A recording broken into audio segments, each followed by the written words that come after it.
Good morning after eating way too much. Hey, this is Ron Moore, and it's the day after Thanksgiving. Hope you had a great time with friends or family, and I hope you ate too much. You know, you get to do that twice a year, Thanksgiving, Christmas. It's legal then.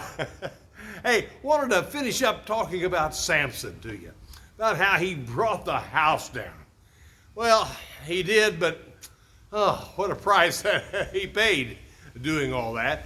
And you know, it didn't start out where he just said, yeah, hey, go ahead and cut my hair off, to where he lost his strength. In other words, he went against the vow that had been made since his birth to keep his hair and to keep his strength. So that's what you got to understand about Samson. It wasn't that he was 6'5" and weighed 280 pounds of grit and steel. No. See, the great feats that he did were because the anointing of God came upon him. And you know, the same thing's true with you. See, when the anointing of God, when you allow God's Spirit to just control you, it's going to be amazing what you can do. But when you go against that, oh man, you're defeated. And see, he didn't end up where he started.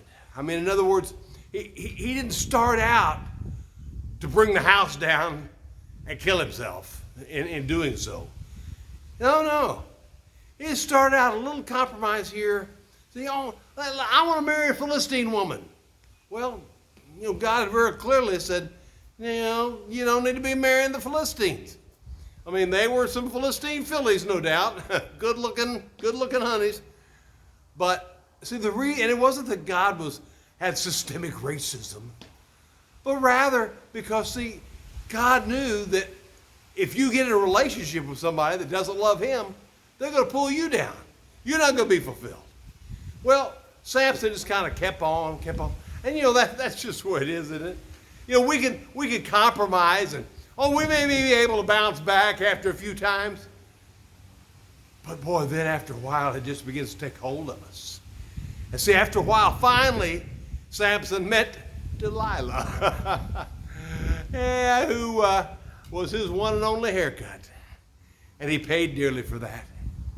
And so I just want to challenge you as we get into the holidays. There's going to be so much partying going on and celebrating. I want to challenge you. Hey, stay the course. Keep the faith. Oh yeah, you may fall one time here and there, you know, but it will catch up with you.